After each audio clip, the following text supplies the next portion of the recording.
A long time ago, a pharaoh by the name of Amenhotep I ruled Egypt. Despite ruling with an iron fist, he was a well-respected pharaoh, at least by those in powerful positions. The common folk weren't exactly his biggest fans, but who cares about them, right? He was renowned from Cyrenaica to Persia for his lavish taste and extravagant parties. He was famously good-looking and therefore had many lovers from all over the world, all infatuated by his majestic eyes, and also, more than likely, his shiny coins. During these elaborate parties, he would invite nobles from all across his empire to party, stuff their faces, and just generally revel in rambunctious activities.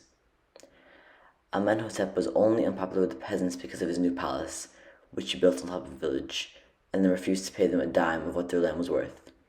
The people, understandably infuriated, revolted, storming his new marble and granite palace. The pharaoh was forced to put down the rebellion, although he may have gone a little bit overkill when he killed everybody who had anything to do with the uprising, and then proceeded to build another palace in celebration. In this palace, he threw another sensationally sumptuous party, even inviting the families of the failed rebels. There were dancers, musicians, nobles, and food towered so high that you needed a ladder to reach the top of it. After this especially opulent night of frivolous fun, the pharaoh was found dead in his bed with a slit throat, his palace completely abandoned, no evidence of the party that had happened the previous night, and even his slaves were never heard from again, and their bodies were never found. The date is October 31st, 2023. British explorers have just uncovered a deserted palace buried deep beneath sands. This is an incredibly strange discovery, as there is no evidence that there is ever anything in this particular location. When they kept digging, it became apparent that this was no ordinary palace. It was that of the legendary Amenhotep I, the pharaoh considered by most to be nothing more than a mythological character, written to teach children to be more down to earth. And yet here they were, unearthing the legendary palace he built in celebration of his victory over the peasants, who revolted after he built a palace on a village.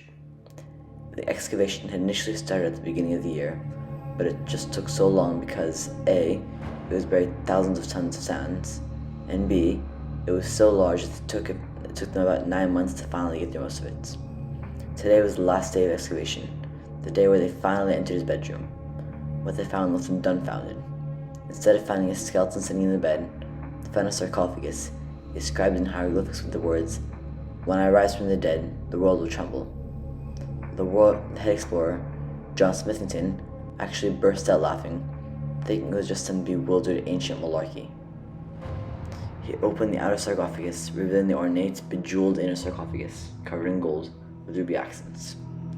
Around where his face would be, the sarcophagus had a handsome face, expertly crafted with an assortment of emeralds, turquoise, obsidian, malachite, sapphire, and amethyst for eyes.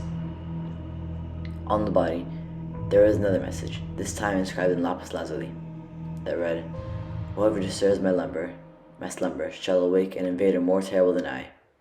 Once again, not heeding the warning, Smithington popped off the top, and finally laid his eyes on the mummy of Pharaoh Amenhotep I. To his shock, he saw two bright eyes shining through the wrappings, causing Smithington to have a heart attack and die on the spot. Slowly, Amenhotep rose from his coffin, awakened from his slumber. When he rose, he proclaimed to the rest of the excavation team, "Your captain was but the first of my victims. He awakened me from my eternal slumber. Now I shall enact my revenge on each and every one of you." The following day, 7 of the 13 crew members were found dead, crushed by stones crumbling on them. 3 weeks later, another 2 members were out with their families when every single one of them was hit by a runaway train, leaving their bodies unidentifiable.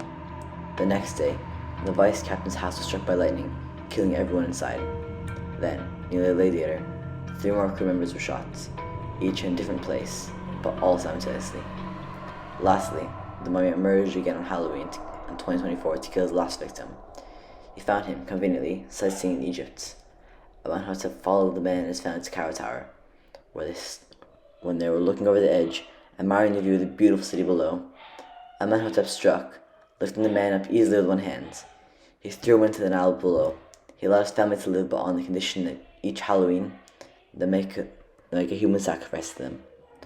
To all the people listening, this could be any one of you.